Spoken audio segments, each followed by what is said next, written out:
So far, all the trade rumors surrounding the Boston Celtics have been towards Harrison Barnes and Nikola Vucevic.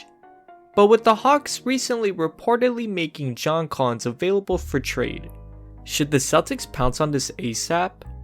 As a result, let's take a look at how John Collins would fit on the Celtics team, what the expectation should be if he's traded to Boston, and finally, how much the Celtics would have to give up in this trade if it were to happen.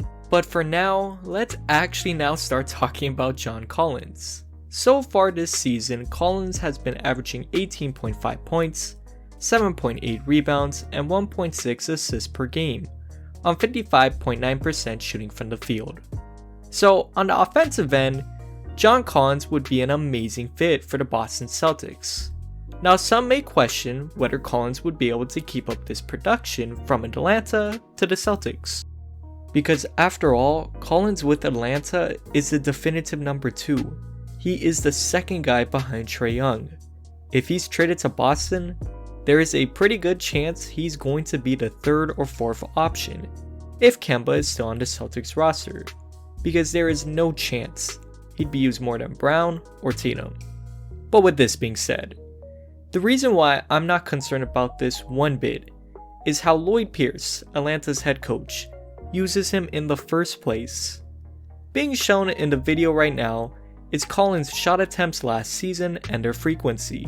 From this shot tracking, the biggest takeaway that should be taken is that Lloyd Pierce doesn't really run any type of play for John Collins.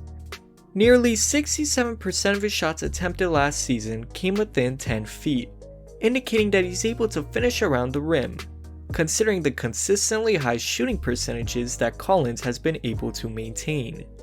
And the few times where he doesn't finish on attempts, his averages of around 2 offensive rebounds per game allows for second chance opportunities, which Collins isn't likely to miss 2 times around.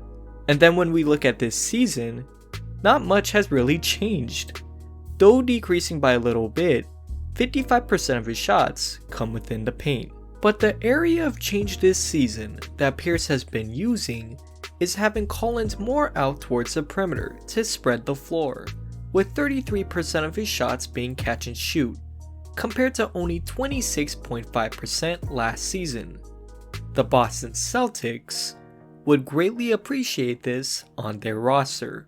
Originally not being known as a shooter coming out of college, Collins has improved his 3-point shooting each season, to the point where he is now shooting a career-high 40.7% from the 3-point line, on almost 4 attempts per game.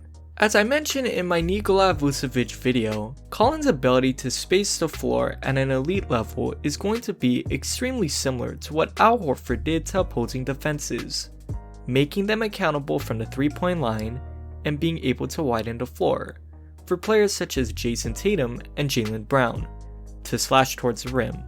So in total on the offensive end, when we look at how Collins plays and how he's currently being used, if he gets traded to the Boston Celtics, I honestly don't think we'll see a dip in his play. He'd provide great rebounding, great finishing, and great shooting, allowing him to be a player that would be able to average around 17 and 7 each night. The only real weakness with Collins on the offensive end is that he can't handle the ball. But you gotta ask yourself, does Boston really need somebody to handle the ball when they already got some quality ball handlers? So this again, I wouldn't be too concerned about it. But there's 2 ends to basketball, and the defensive end should be the main focus. Because after all, the Celtics, despite having some quality defensive games, such as their win at the Clippers and the Golden State Warriors, they are 15th in the league in defensive rating, giving up 110.5 points per 100 possessions. In simplicity, this is defining the Celtics as a mediocre average defensive team. It would make no sense for Boston to get a star player who isn't able to play defense. Because offense wins you games, but defense wins you championships. As for John Collins, he has slowly developed into a quality defender. Take it from his play last season. In the 2019-2020 regular season, before the delay occurred, Collins led the Atlanta Hawks in blocks per game at 1.6, and when he was on the court, the Hawks gave up 2.8 points less per 100 possessions. This season, this number has risen all the way up to 15.1 points per 100. I almost couldn't believe that when I saw the statistic. That is unheard of in this day and age.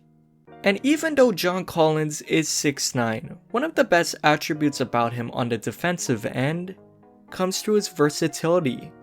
He has shown the ability to try and defend guards on any pick and roll action, and he maintains a vertical position more times than not when trying to make a challenge on a jump shot or any drive-in. And most importantly, just being that height, you'd figure that Collins would play heavily at the 4 position. But Lloyd Pierce last season had John Collins play nearly half of his minutes at the center position. What this suggests for Brad Stevens is that he can potentially use him in a role similar to what Frank Vogel did with Anthony Davis against the Houston Rockets in the playoffs. If he's playing against a team that would like to go small ball or positionless, the Brooklyn Nets would be the first team that comes to mind. Collins can run that position because he is used to it and has shown to play well. Which brings us to the final talking point. How much is John Collins going to be worth? This one to me is an extremely weird question, because the Hawks likely don't want rebuilding assets, because they want to make the playoffs this year. As a result, like any potential Nikola Vucevic trade, this may potentially have multiple teams involved.